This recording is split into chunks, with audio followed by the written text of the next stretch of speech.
Okay, so once the war was over, it was time for a new government.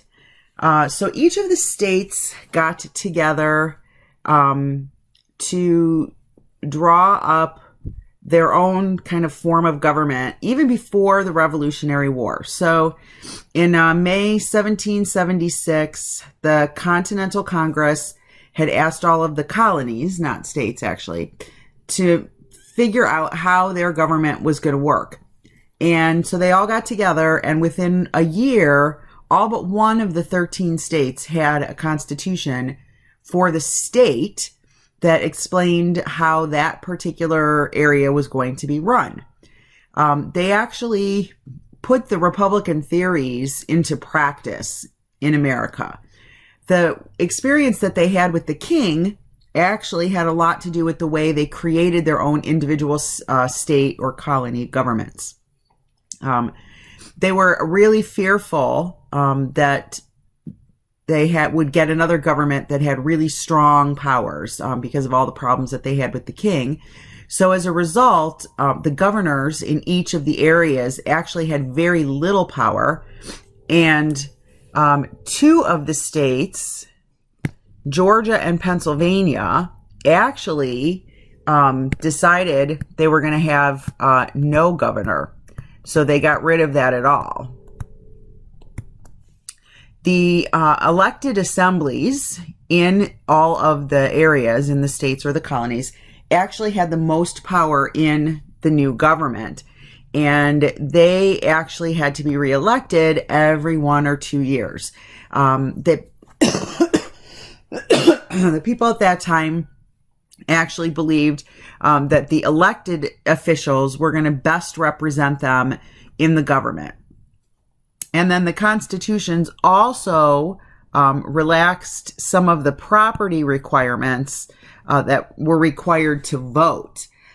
Some of them still clung to the fact that you had to own property in order to hold office, but they did not cling to the you have to own property in order to vote.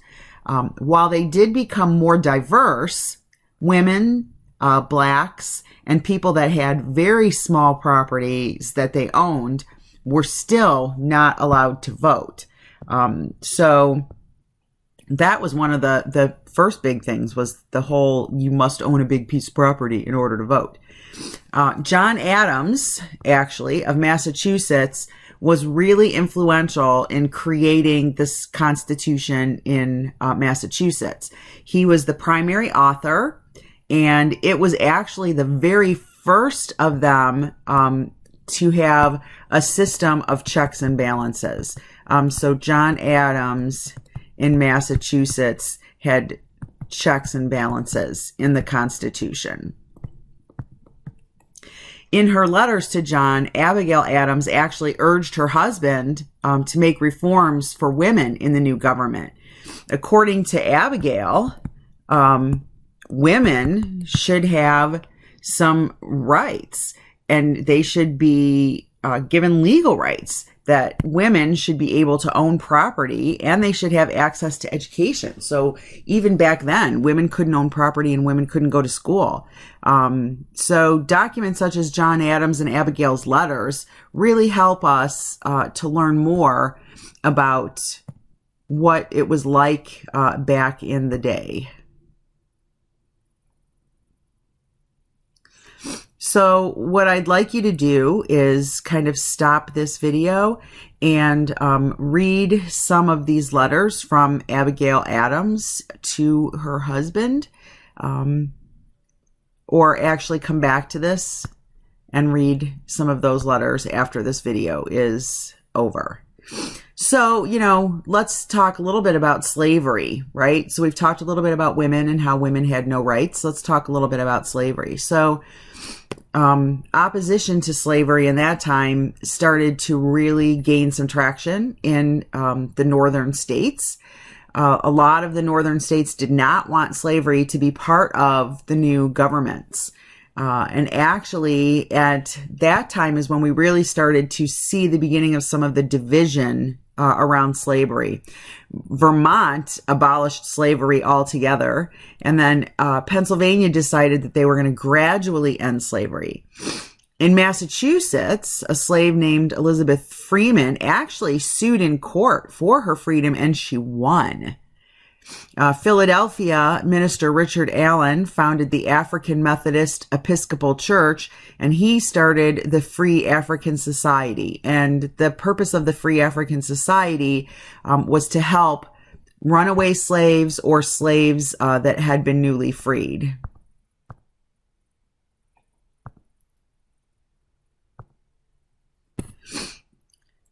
So, going about creating a new government was not something that was an easy task to do. So how do you go about creating a new government? So the first thing is they had to look at what they wanted and what they didn't want. And so the members of the new Congress, they really knew what they did not want, right? And they had a better idea of what they didn't want than what they did want, because they had just had this whole war over what they didn't want. A lot of people had ideas, and it was really important that they all agree on their direction and goals. And they had a lot of things that they had to consider. A nation needed a really sound financial system. They needed an army and a navy. It needed rules that thought about all of the citizens. It needed people to make the laws. It needed people to enforce the laws. It needed courts. It needed judges. It needed to be able to communicate. So at this point, we're going to stop for a minute. And we're going to look back, and we're going to think about what had been going on in the colonies after they signed the Declaration of Independence. So during the war, each of the states set up their new governments, like we just talked about. They had done their own constitutions and decided how they were going to legislate themselves. Some of the states had a general assembly. So Virginia had the House of Burgess. All 13 of them had some type of government that was by the people. Some states actually had 3 branches of government. Some had a legislature, they had courts, and they had an executive branch with a governor that was kind of in charge of it.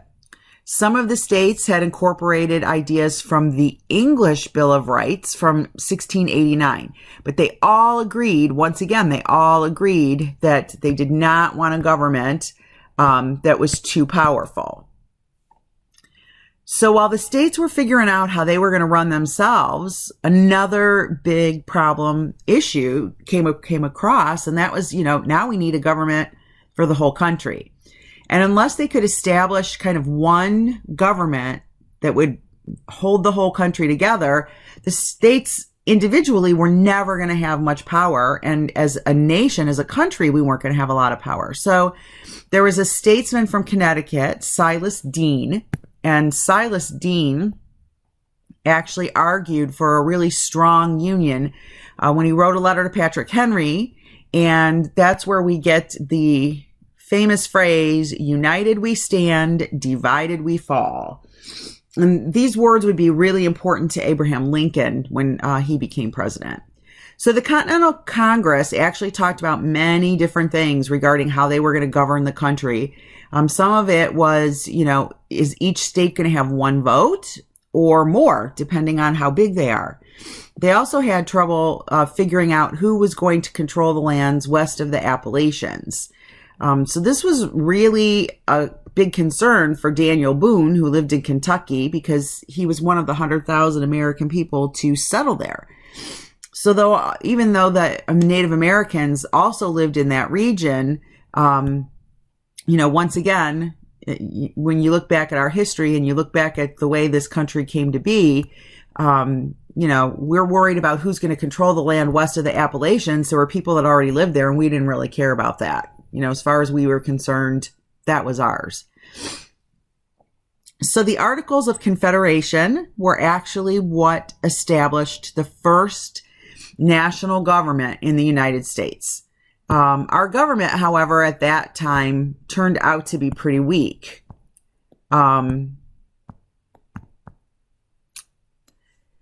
Citizens found out that it was flawed, and a lot of those flaws made it unworkable. but it did establish the official name of the country, the United States of America.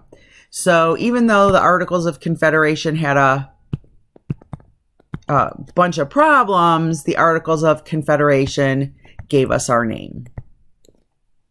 So the table that's shown here is a simplified version showing how the powers were divided between the states and the national government under those Articles of Confederation. So under the Articles of Confederation, the states actually kept their own sovereignty, freedoms, and independence. So the national government could make war. The states had only one vote, but could have a delegation of 2 to 7 members.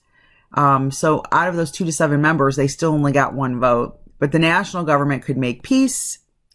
Members of the Congress were chosen by the state legislature. So they weren't voted in by the people.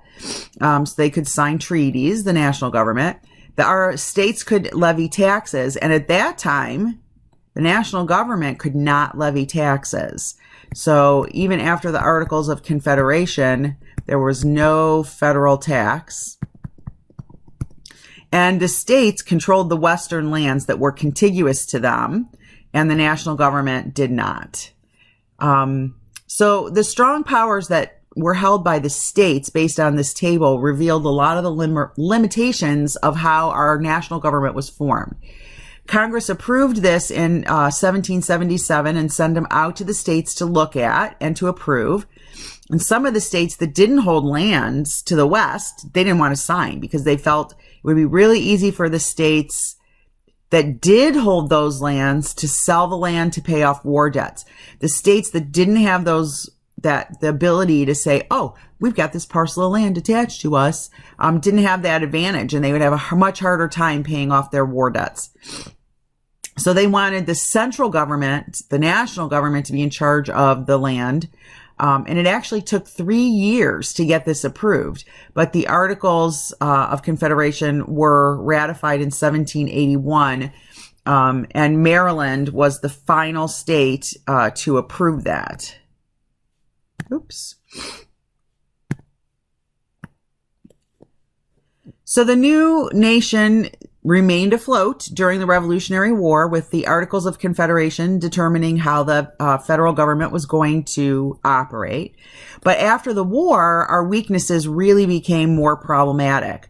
The national government could not levy taxes. The states had that power, and the national government did not have the power to enforce laws because, again, that was left on the states.